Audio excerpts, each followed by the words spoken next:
Yo tout le monde, c'est Cherbox et aujourd'hui on se retrouve pour un top 10 des prospects qui vont être repêchés à la fin de cette année.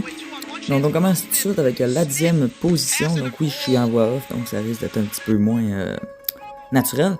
Donc on commence tout de suite avec Will Smith, donc il y a vraiment un jeu acharné, je trouve toujours après la rondelle, toujours prêt au bon moment, aller dans les coins, etc. Sa vitesse est vraiment exemplaire. C'est un très bon porteur de rondelles, il peut faire des bonnes passes, des bonnes entrées de zone. Et ensuite, son shot est exceptionnel, mais peut-être pas autant que d'autres dans le top 10, mais il a un très bon shot. Et surtout ses passes qui sont magiques quand il arrive à l'attaque, comme vous allez pouvoir dans les extraits à l'écran. Donc c'était tout pour Will Smith. Donc le prochain qui va être le numéro 9 qui va arriver sous peu. Donc on a du côté du département américain notre petit Gabe Perreault, donc qui est le fils de Gilbert Perreault, une ancienne vedette de la LNH qui a monté Buffalo au-dessus de tout ce qu'ils ont été dans leur carrière, à part peut-être avec Andrew Chuck. Donc Gabe Perreault, que je trouve qu'il a vraiment une bonne vision de jeu, toujours prêt à faire la passe à Will Smith, que Will Smith va aller scorer. Ensuite, il a des qualités de meneur, il a déjà l'air d'être un capitaine, il est vraiment intelligent sur la glace, il est bon pour éviter les contacts. Donc ça va vraiment bien faire quand il va arriver dans la Ligue nationale, parce que comme on le sait, exemple en regardant Slavkovski qui a de la misère un peu avec les contacts, il faut vraiment être bon pour les équipes. Ensuite, comme je vous ai dit plus tôt, donc il y a vraiment des qualités de fabricant de jeu, ses passes sont magiques. Donc voilà pour la 9e position. Pour la 8e, j'ai décidé de mettre Zachary Benson. Zachary Benson qui produit un très bon rythme pour la WHL.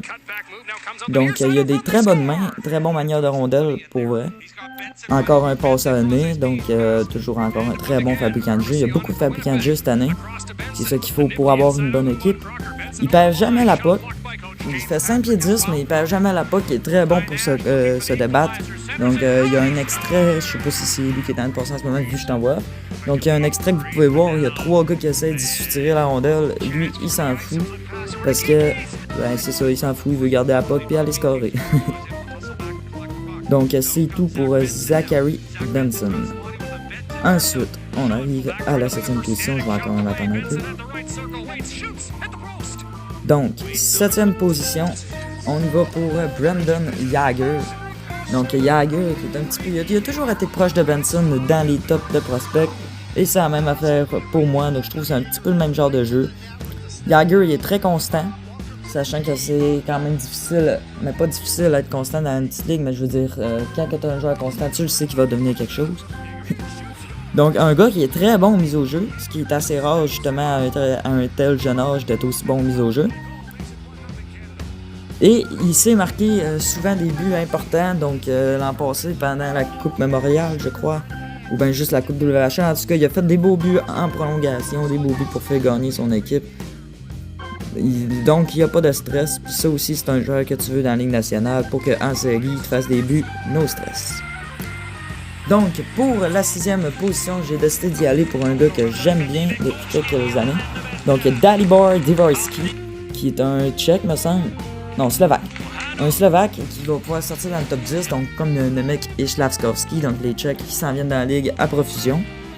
Donc Dvorsky, il est très grand, il a une très bonne taille, une taille à LNH, je pourrais dire. Il est très bon sur 200 pieds, c'est un gars qui est plus défensif comparé aux autres qu'on a vus avant. Il est vraiment tout le temps là pour son équipe, bon dans les bons moments, tu le mets dans la mise au jeu importante. Il est très bon pour récupérer la puck, son tir, il est malade et il apparaît jamais. Il est déjà assez mature pour jouer dans la LNH, selon moi, peut-être encore une année. Donc après ça, pour le 5e, j'ai décidé d'y aller pour Matvei Michkov. Donc, oui, il a descendu, malgré son tir exceptionnel. Donc, vraiment, j'ai écrit tir de malade sur ma feuille. Il joue en KHL, puis il domine. Donc, ça, c'est assez rare pour un joueur de son âge. Il est vraiment malade, il a un très bon placement offensif. Un des meilleures manières de rondelle, je dirais le 2e de la QV derrière Bédard. Mais son problème, c'est qu'il a un contrat en KHL jusqu'en 2025, donc peu importe l'équipe qu'il repêche, va devoir attendre 2 ans avant qu'il puisse jouer, tandis que c'est un gars qui serait déjà prêt à jouer. Donc moi j'ai envie de dire, Michkov, pourquoi t'as signé ton contrat en KHL, c'est pas cool, pas en tout. Donc voilà pour la 5e position, notre petit Matvei Michkov qui descend. Et pour la 4e position, j'ai décidé d'y aller avec Edward Charley.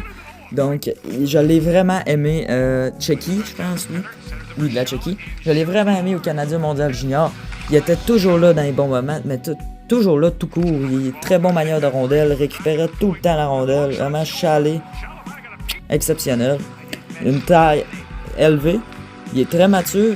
Son hockey sense est juste magique. Il sait déjà tout quoi faire. Je pense qu'il est prêt pour la Ligue nationale. Un bon manieur de rondelle. Un bon passeur. Un bon tireur. Il est bon défensivement. Puis, comme j'ai écrit sur ma feuille, il a été phénoménal au Mondial Junior. Donc, pour moi, Charley, c'est vraiment un gars qui est prêt à jouer dans la Ligue. Le genre de Slavkovski de cette année, je dirais. Peut-être bien même en meilleur. Mais c'est le 4e seulement de ce repêchage. Et donc là, on arrive sur le podium. Pour la 3e position, oui, j'ai décidé de le faire baisser. Adam Fantilli, pour moi, n'est plus 2e du repêchage. Pour la simple et unique raison qu'au Mondial Junior, il a été pas mal décevant. On le voyait pas beaucoup. Je trouve que le dernier match a été son meilleur match, même s'il était sur la 4. Mais on le voyait pas beaucoup. La seule affaire qu'on voyait, c'est qu'il essayait de manier la rondelle. Il arrivait en attaque, il perdait la passe. Donc, je pense qu'il a essayé d'être un petit peu mangeux pour prouver aux recruteurs ce qu'il est capable de faire, mais malheureusement, ça l'a fait baisser. Donc oui, j'ai écrit sur ma feuille décevant au Mondial Junior. Une très bonne vitesse, c'est vrai par contre quand il arrive en attaque, sa vitesse est malade, comme vous pouvez voir dans les extraits. Un bon manieur de rondelle et un bon passeur. Donc Fantilli qui va sûrement devenir un bon gars de premier trio dans une bonne équipe. Je pense vraiment qu'il y a du potentiel, sauf qu'il est un petit peu trop arrogant, je dirais. Pour la 2e position, j'ai décidé d'y aller avec le Suédois Leo Carlsson, qui a été juste exemplaire au championnat mondial junior. Il a une taille de malade, il est déjà prêt pour la LNH, sa taille, sa force, son jeu. Lui, il est vraiment prêt pour la LNH, il n'y a aucun point d'interrogation. Il perd jamais la puck, comme vous avez pu voir au championnat mondial junior. Je trouve que ça a été le meilleur de son équipe, malgré Lysel Lekerimaki et tout d'autres personnes qui ont 19 ans ou 18 et qui ont été pas mal moins bons que lui. Donc j'avoue que Lekerimaki était pas mal décevant. Donc c'est normal qu'il ait été meilleur que lui. Donc c'est pas le plus vite, mais il compense avec son mental, avec son hockey sense. Donc vous pouvez voir, c'est toujours le genre de joueur à ralentir le jeu, mais que ça va créer une bonne occasion par la suite. Très bon passeur. Donc vraiment pour moi, Leo Carlsson est le 2e meilleur du repêchage. Derrière notre premier, que personne n'hésite, Connor Bedard. Donc Connor Bedard, qu'est-ce qu'on peut dire de lui? On peut tout dire. Il a une très bonne vision de jeu. Il a un tir de fou. Il pense à ses coéquipiers avant lui. Selon moi, il a un caractère parfait pour être la vedette qu'il va être. Et là, je m'avance pas mal, mais selon moi, il serait capable de battre les records de McDavid, d'être meilleur que McDavid.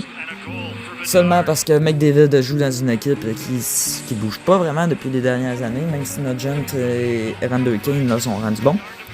Mais je pense vraiment que Bedard, si tu le mets dans une équipe, exemple Chicago, pis tout, en tout cas, il va te relever une équipe, puis je pense vraiment qu'il est meilleur que McDavid, de ce fait qu'il pense tout le temps à faire le meilleur jeu avant, tandis que McDavid va un petit peu plus penser solo. Donc c'était tout pour le top 10 des prospects 2023. Donc j'espère que cette vidéo vous a plu, c'est pas mon genre de faire ça. Ciao!